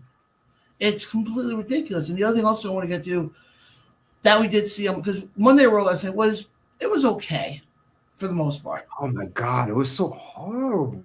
What? Hold on. Was what we got at the end. Oh my God. No, it was at the beginning, I don't remember now. Yeah. With Roman and Jacob. And we got Tribal Combat. I don't know if you enjoyed that beginning. I didn't. You know why? It's the same repetitive stuff that I see on SmackDown, last week on Raw, last week on SmackDown, the week before that. It's the same thing. The Usos start off freaking Monday Night Raw. They start off SmackDown. Like, Jesus, man. I just saw you start off SmackDown. Now I'm seeing you start on Monday Night Raw saying the same crap. Oh, my God. Don't do this, Us. Don't do this. Don't do this to your blood, man. Oh my God, Jesus! Good interpretation there. Don't do this, Us. You know what I'm saying? Come on, are you kidding me? I heard this on SmackDown this past Friday. I heard this last Monday night on Raw, whether it was the beginning, the middle, or the end. It's the same thing, John. It's like, oh my God, Jacob beat him 2 times. Now Roman gets the advantage this time. So what happens next week? Like, I just think to me. We said this coming out of WrestleMania. Roman is not holding that title. Listen, we're not going to get another 1,000-day run here with him holding this title. He already said he's going to be here through the summer. Yeah, he's got bigger things to do. God bless him. Well, what I was going to say is he's going to be here through the summer, which means more than likely he's probably dropping the belt at SummerSlam. Well, he has to, John. He has to start promoting that crappy movie that's coming out, Street Fighter. Hey, that's a good movie. Oh, please, don't tell me that Colonel Guile definitely looks like Cody Rhodes. Please. Stop it. It's not real. Oh, my God, stop. I think Van Damme had a better chance at looking like Colonel Guile. My point is this. The guy was funny. He's Belgian, too. Well, my point is, you look at what we're seeing right now with Roman. Yes. Do you think they push this whole tribal? And now, people are watching this who are sitting and saying, well, what's tribal combat? Just in case you don't know. Basically, tribal combat is WWE's way of saying it's an anything goes match, in essence. But instead of saying anything goes or no DQ, they have to add a new twist to it, a new layer of seasoning to it. And that's why they're calling it tribal combat. Now, how do I think it's going to play? And obviously, you know what? We're going to get more into our predictions next week. Yeah, we'll get into that. But to me, I don't, and it's weird. It's like we're in that time of the year, coming out of Mania. We're not at SummerSlam yet. It's like, it's that weird time of the year where it's like, I feel like WWE Creative doesn't know what they're doing. They don't. And we're seeing it every week, John. And it's really, really sad because this is the first time that SummerSlam is going to be 2 nights. And you have to sell twice as many tickets you would sell in just 1 night. And the way you're putting storylines, the way you're booking your so-called Raw main events, which, John, I thought that was one of the worst main events on Raw I've seen in a long time. I mean, the crowd was so quiet, John. It was so horrible. So I don't know what creative is doing behind closed doors. I think they really need to start opening the eyes and realize they have a lot of potential. Like, John, for example, why in the blue hell is Javon Evans last night on main event before Monday Night Raw was live on air? That's the most ridiculous thing that I probably heard in my life. The most ridiculous thing. This kid is over, and we're going to make it more over by not booking him on Monday Night Raw. It's crazy. I don't know what they're doing. I don't know what they're doing, John. I think creative has really lost a step, and they really need to pick up the pace because this Brock Lesnar-Oba storyline is probably the worst storyline that I've seen of Brock and this so-called retirement papers, et cetera, et cetera. I think it's just really, really dumb. So I'm gonna say this, John. I know we're not giving our predictions, but I truly believe 1000% that Jacob Fatu is not the guy to dethrone Roman Reigns. I don't think he's ready. I think he still needs a little more time. I like the attitude because that's what we got in MLW, like John said, folks. But I just don't think he's ready. I think it has to be somebody else to take the tribal chief's place, especially if he's going to be gone for a while. I just don't think Jacob is that guy. Yeah, no, I completely agree. I'm just trying to pull up because we actually have two people. Well, we have one PLE and one event this weekend. Actually, obviously, Okay. of course, everybody. I want to say this before we get into that. I want everybody to have a safe Memorial Day weekend, and don't do anything stupid. I'm only drinking it now. I'm going to say this, and if you're a Giants fan, you're going to know exactly what I'm talking about. No, wait, wrong holiday. Never mind. I was about to say don't Jason Pierre-Paul yourself, but I'm like, that's July 4th. But we got Saturday's main event coming up, actually. This coming Saturday. That's Live. a test. If I can actually pull up the actual card, that would be even better. That'd be Penta versus Ethan Page for the IC title. Should be Sol Ruka versus Becky Lynch for the IC title. Well, here's the funny thing. Yeah, that's for the IC title. You're right on that. But we're going to go through our predictions here. Here we go. We got 5 matches. We're going to run through these quickly because then also coming up this weekend, Jay, right in your backyard, AEW, Double or Nothing. It's crazy shows. And that one, folks. So we're going to do Saturday's main event right now. Going to take a break, come back, close out the show, talking little Double or Nothing because, guys, it's that freaking week. But, guys, here we go. We'll run through these quickly. For the IC title, Penta, Ethan Page. Jay, who do you got? Ethan. You think they're gonna have Penta finally drop it? Yeah, I think it's time. I gotta go Penta. I think Penta's done way too much for that title. I think he has a lot of momentum going right now. Do I see this as the last interaction? No, absolutely not. I think they're gonna have quite a bit more. But then we got for the tag titles, Division takes on the Street Profits. I'll go first for this one. I think the Division retains. Vision. All right, next we got is Paige and Brie Bella takes on Lash Legend and Nia Jax for the WWE Women's Tag Team titles. God. Jay, who do you got? From what I've seen the last freaking few TV shows, I'm going with Lash Legend and Nia Jax. They just don't work well as a team. It's like, ugh. Horrible. I hope they do something. I'm going to say this much.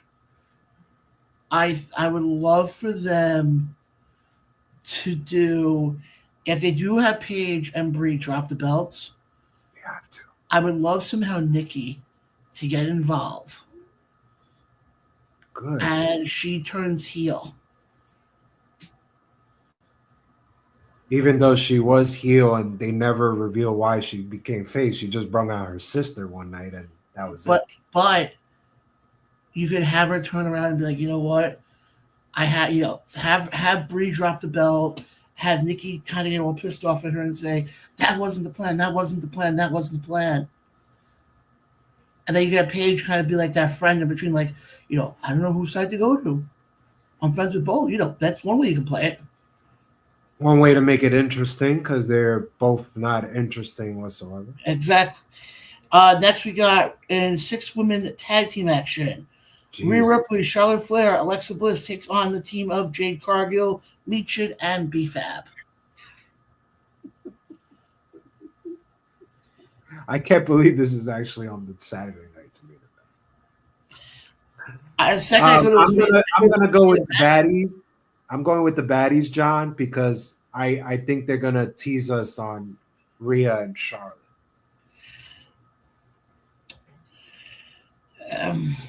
I know it's spooky, but something tells me that's I think what's what we're getting. Yeah. And then somehow you see tension with Charlotte and Rhea. I mean, you do have Night of Champions coming up the end of June. More likely, we're probably gonna get King and Queen of the Ring again. Nothing would shock me. And then to wrap things up here, we got for the IC. Well, they're saying non-title, but now I'm seeing stuff that is saying it's for the title. So I'm not 100% sure. Sol Ruka, Becky Lynch. Yeah, I think it's going to be for the title because Sol was hinting it. I don't think it's official yet. But this is tough, John, because Sol Ruka is probably the first NXT star this year that's really having a rough debut. I mean, really rough. But I'm going to go with Becky on this. I don't think she's ready. For me, this one is tough. And you said it before. Sol has not really had that transition that everybody thought she was going to have coming to the main roster. I mean, few slips. Even if she doesn't win the title here, but I'll put it this way, even if she doesn't win the title here, do I say, oh, she's out of the picture completely? No, not necessarily. What? I don't think so. What? I still think if you book her the right way, I can easily see her taking that belt off of Becky. Can I convince you? Is there any way I can convince you with an example of why she's not ready? Well, I'm saying not now. I'm not saying I agree with you that she's not ready now, but I'm saying if you book her the right way in the weeks to come. John, she's being booked like Javon Evans in NXT right now. I don't understand why.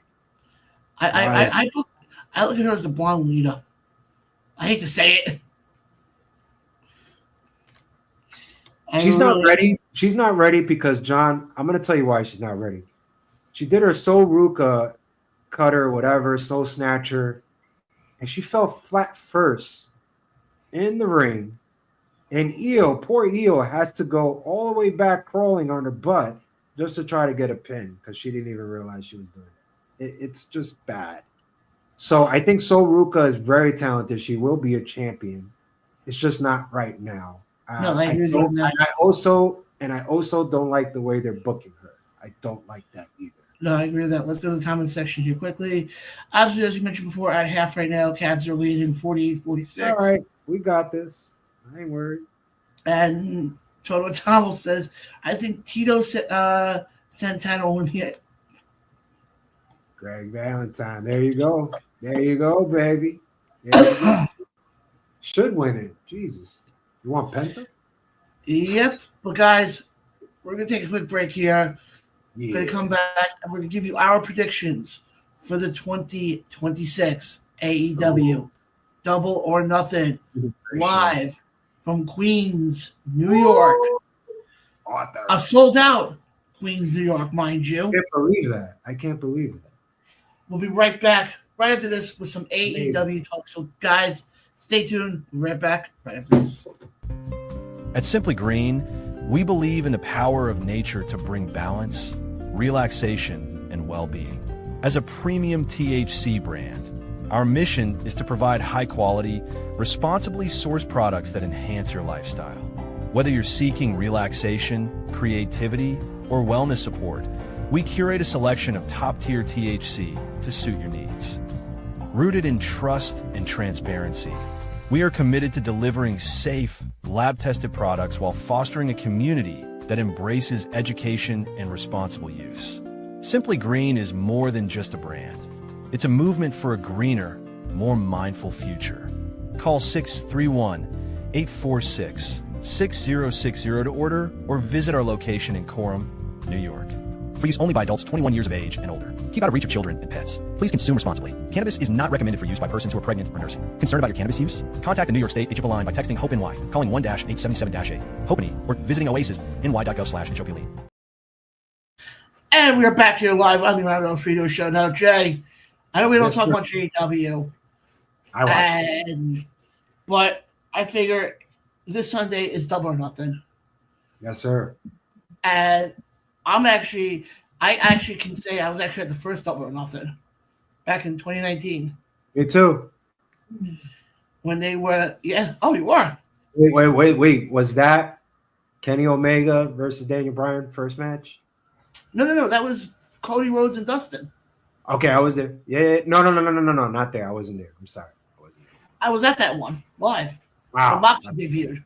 I was with Daniel Bryan versus Kenny Omega. Arthur Ashe. Oh, you're right. Okay, I had a friend of Is it? mine. I'll tell the story quickly. I had a friend of mine who had gone to. He was very big in the early days of the Jericho Cruise, Oh, that's awesome, man. and he had gotten tickets for the Double or Nothing. Wow. And his comment to me was, and this goes back 2019. The comment basically said to me, he goes, if you can pay for your air flight, he goes, come to Vegas. He goes, you stay with me at that the hotel. I'll handle everything as far as money wise. And he goes, we'll have some fun. Yeah, little did I know that the hotel we'd be staying at is a little hotel. You might have heard of it, called Caesar's Palace. But I was at that first Double or Nothing when Moxley debuted at the end. Oh, man. The match with Dustin and Cody, which I still say to this day, is probably my favorite AEW match of all time. Can't argue with you. The story, and the one thing I love, if you remember AEW back then, before they had the TV deal, they were doing the weekly YouTube stuff. Yeah, the Bucks. And they had a song they were playing for when they were talking about with Cody and Dustin. And the song is called Shoes. And I actually, no lie, I actually hunted it down on Apple Music right after. And I still listen to it to this day. That's awesome. But and one thing, we always talk about, on the show, storytelling. That's probably one of the biggest things we talk about. That match, Cody and Dustin, had the storytelling. It had the fact of Cody trying to get out of the shadows of his brother. It was, can Dustin do this again? Because at that point, I remember he had been in the WWE his entire run at that point. Yeah. So we had never really seen him outside of the WWE, but the fact, and I'll never forget the line that was said after the match, and both of them are bloody. You can go back and you can see this. Cody turns around to Dustin and goes, I don't need a tag team partner. I want my brother back. And it had that emotion with it. So I always had a strong appreciation for Double or Nothing because, like I said, I was at the first one. And I always will say, till the day I don't have air in my lungs, to me, Double or Nothing is AEW's WrestleMania. I know people are going to sit there and say, well, you got All Out. No. All Out was All Out was technically half of All In, which I agree with. Yeah. But yeah, we got a comment here. Are you going Sunday, John? Mitchell wants to know. Are you going? No, I'm not. I'm trying to see about maybe going to Dave & Buster's. I'm not going either. But here's my thing, though. That match had the storytelling. I'll put it this way. I always will tell this part. When Moxley came out at the end after the Kenny Omega match and that crowd erupted, that was legit. That wasn't piped in. So, guys, without further ado, we are now going to give you our predictions for the 2026 AEW Double or Nothing. It'll be a good show. And we're going to start off. We're going to work our way towards what I think will be the main event. Yeah, they got like 100 matches on the card. So yes, we do. Yep. So now, without further ado, in your opening match, or not opening match, in a quarterfinal match for the men's tournament of the Owen Hart Classic, here we go. Swerve Strickland takes on your current Ring of Honor champion, Bandito. Jay, who do you got winning this? Swerve. I think you're going to see the upset here. It's hard. It's hard for me to see the upset when they're booking him as the most dangerous man in AEW. But look at Bandito though. The guy has been underwhelmingly the wrestler of the year with the matches he's had. The guy. I could argue with that. I could say Speedball's having probably one of the best years of best matches right now. So for me, like I said, I got Bandito. Jay, you got Swerve. I got Swerve. And it's actually funny. I mean, I can't really say that I've actually got a chance to meet Swerve couple of times. I met him once, actually. No, twice, actually. Sorry. Good guy, huh? A very nice guy. And, of course, I will say this right now. That's actually thanks to Greek Savage. Oh, yeah.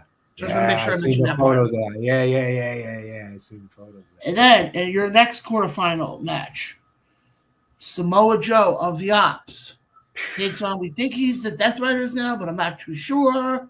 Oh, my God. Because apparently he's a bird of a prey, and that's Will Ospreay. I'll go first in this one. Something tells me it's going to be Will. It has to be Will. They need the biggest show coming up, and he's it. And so I'm going with Will. I would say everybody keeps saying that they think we're going to get Will Ospreay in the main event of All In August when they're in London. I think you got to do it here. But let's keep things going here. On the women's side, Alex Windsor takes on Willow Nightingale. Now that's a little hard, but I'm gonna go with Willow. Well, I would say you also want to make a mention here. This is sort of a homecoming for Willow. Because she is from the Long Island area. So I just want to make a mention here. So you know Windsor's going to get booed out of the building. Yeah, I got Willow. It's a little hard because I see Windsor on TV a lot. Yeah. I would have to agree also. I mean, she is currently your TBS champion. So she's very talented. Now, here we go. Oh, yeah. Stadium Stampede. I'm curious to see where they're going to do this one. Because if you remember years ago when they first did this, it was not in the arena. It was where the Jaguars play. Yeah. Now, it was all goofy. I bring this up because the New York Mets are not home this weekend. Could it happen at Citi Field? I don't know. Maybe. Because the Mets absolutely suck. So, yeah, maybe. Let's remember, this is not a sports show. I'm a Met fan, but they could have it at Citi Field. I think Citi Field's wide open. Here we go. It's day 1, 2, 3, 4, 5. This is a 7-person on each side. You got Jericho, the Hurt Syndicate of Bobby Lashley, and Shelton Benjamin, Kenny Omega, the Young Bucks, and Jack Perry. Take it on. Mark Davis, Andrade El Idolo. Makes no sense. You got the Dogs. No sense. You got Ricochet, and you got the Gates of Agony. Don't you have David Finlay in there too? Yes, that's the Dogs. Oh, they're called the Dogs. Okay. Yeah, they're called the Dogs. I think what they're doing to David Finlay is really horrible, but who do you see winning this? And I think this is going to be one of the most ridiculous matches we're probably ever going to see on TV. But I'm going to go with Jericho's team. Okay, I'm going to ask you this now.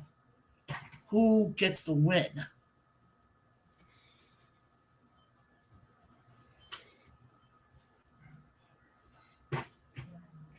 Who's on Jericho's team again?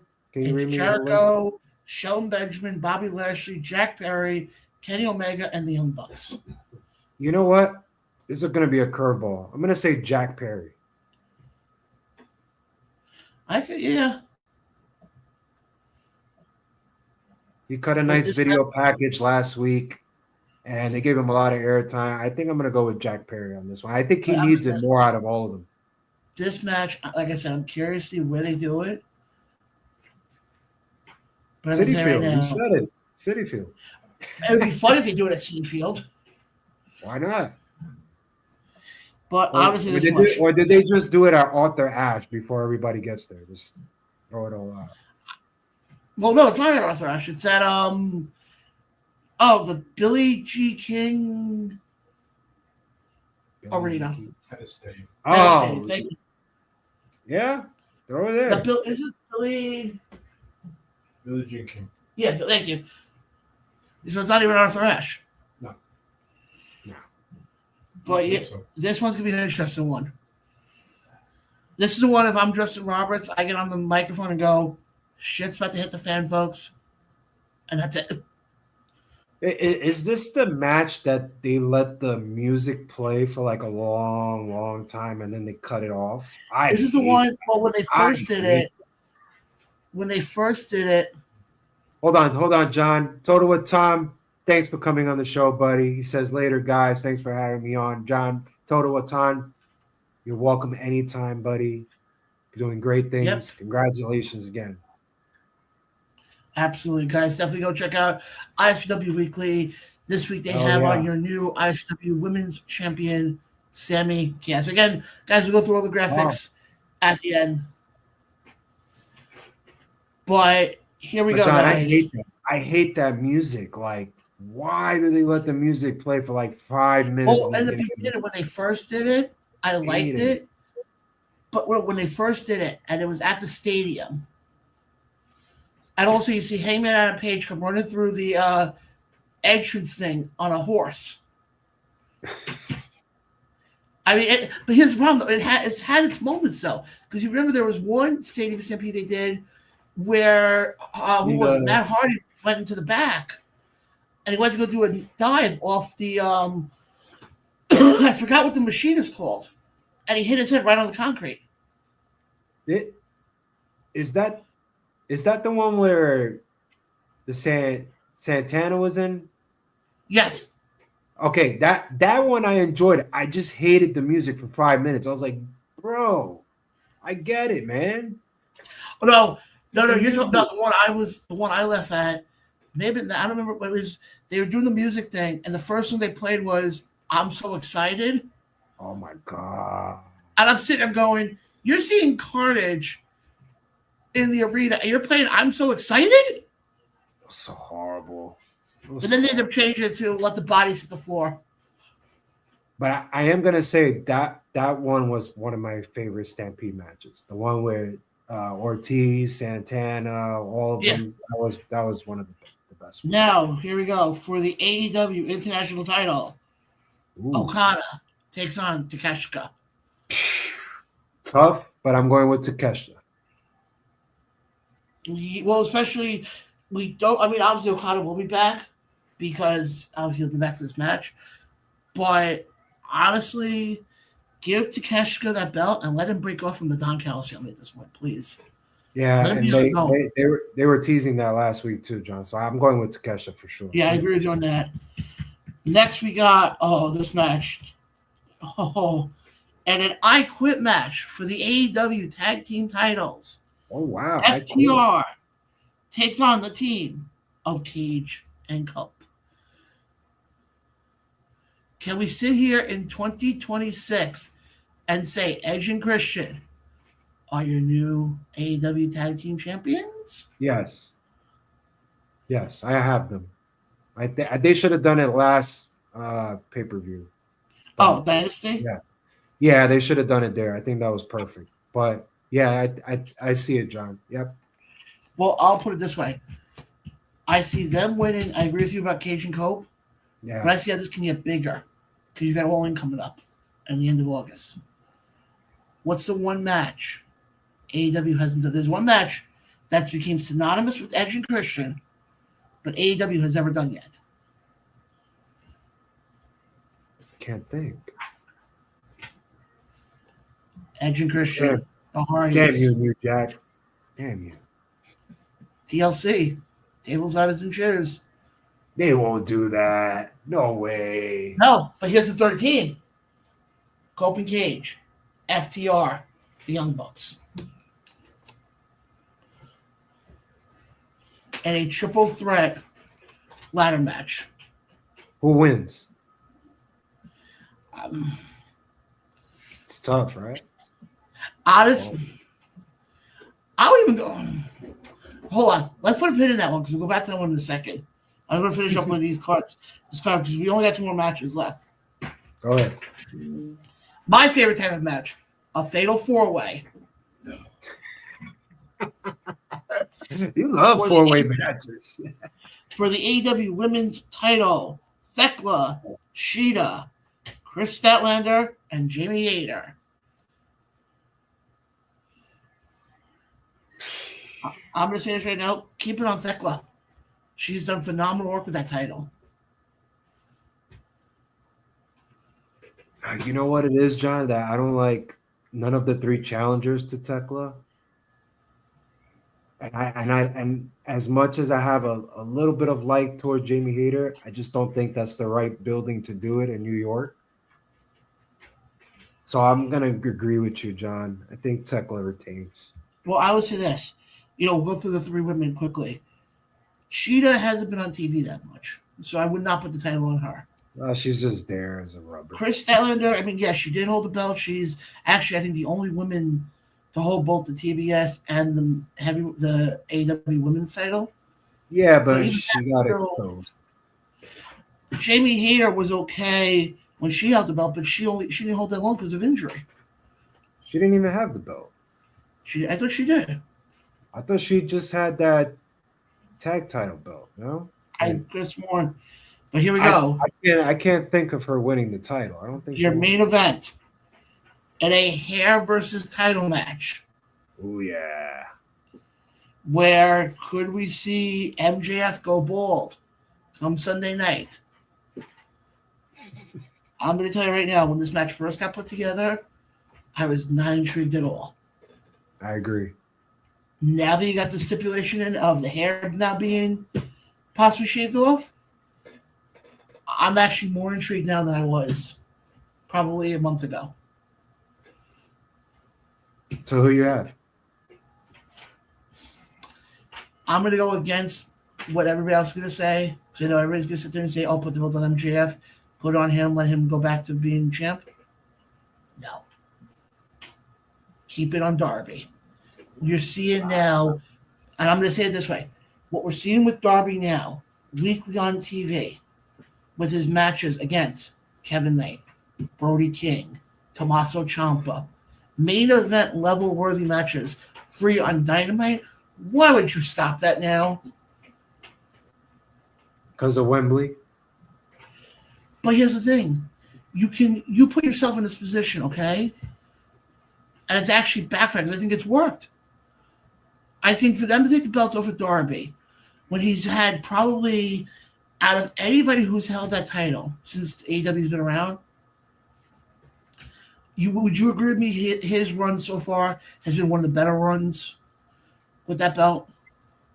I think it's the most surprising runs because he's just psychotic and he just rides to the wheels fall off. I mean, every match is freaking incredible because he just does the craziest stuff. I think right now you go with what's hot.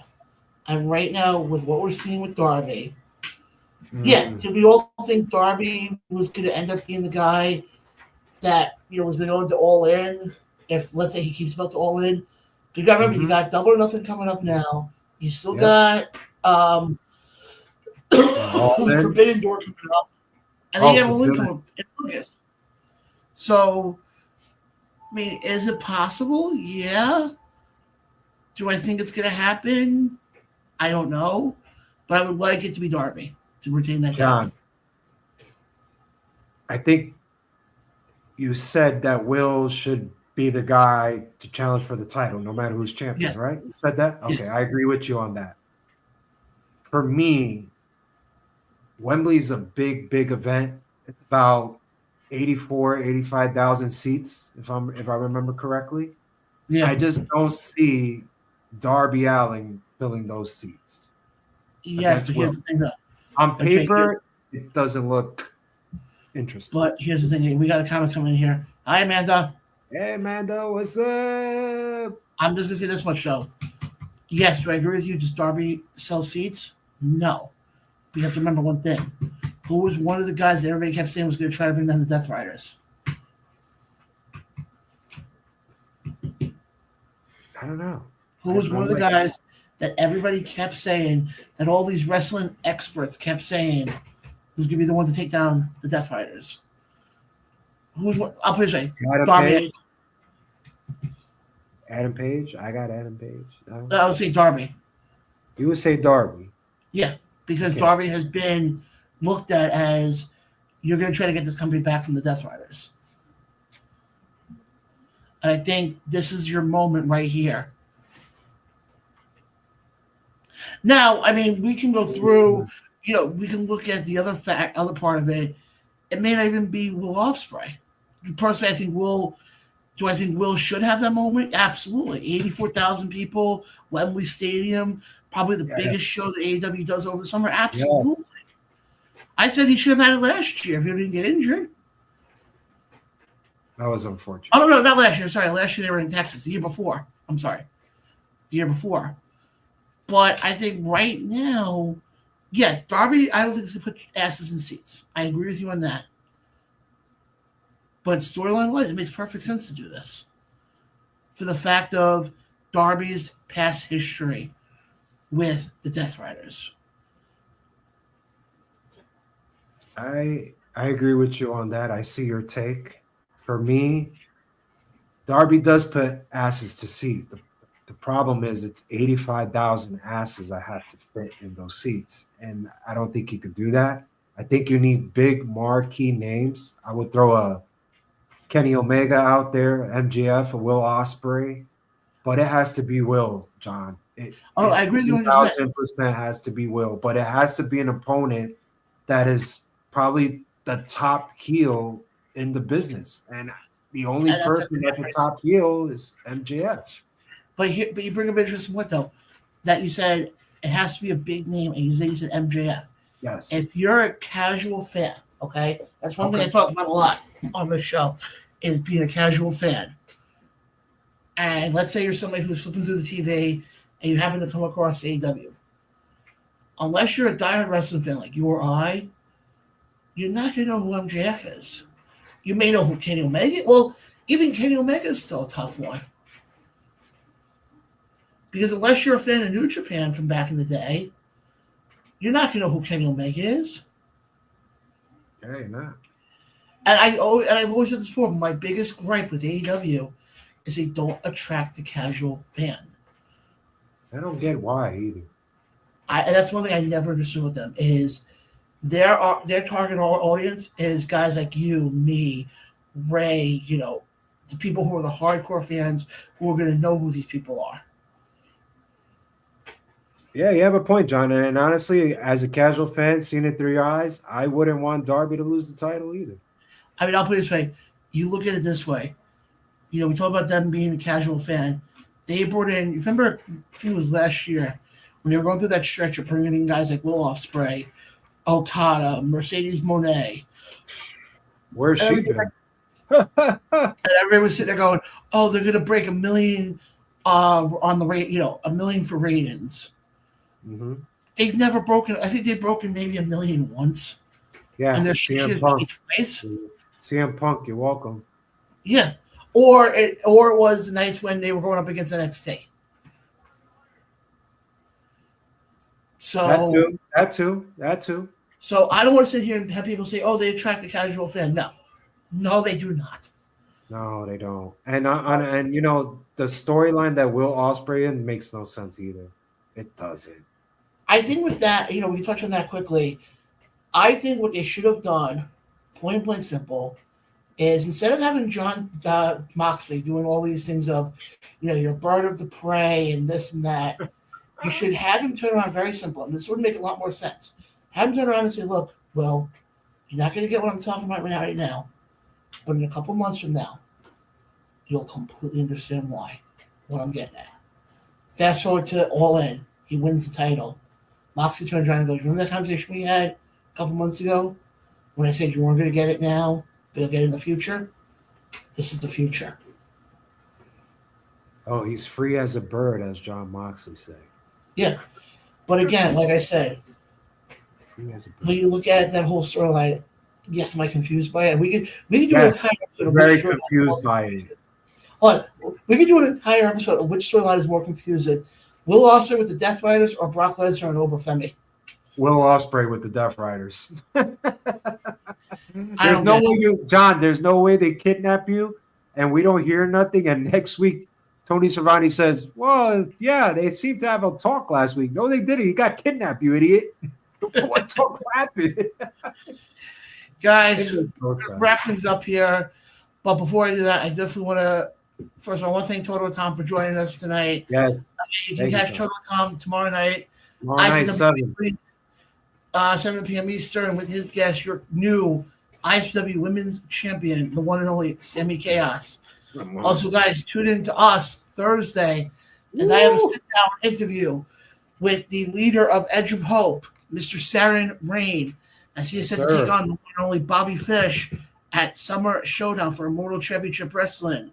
That's Then coming up next Thursday, 2 days before we get to the Rise of the Titans show with this marquee matchup, where it's an 8-man tag team elimination match for full control of TCW. We're on Team Gold. We got Mike Donovan, Jeff Noyes, and your current TCW tag team champions taking on a team of Alvin Alvarez, Kate Lothbrock, and the Audacity. The one and only Mr. Billy Fetsky returns to the program next Thursday. You're not going to miss that. Also, like I mentioned before, we will have Ricky Price on the show. I'm not sure if it's going to be coming this week, or I don't know when next week we're going to have him on, but we're definitely going to have him on. Also, stay tuned because we're going to be starting a new series with the Independent St. Louis Hall of Fame. There you go. And we have it on several of the inductees ahead of their big show happening in July. And by the way, speaking about the St. Louis Hall of Fame, I want to give a happy birthday wish to a good friend of the show, somebody I've become quite friendly with in the last couple of weeks, the one and only Mr. Luke Roberts. So happy birthday, my friend.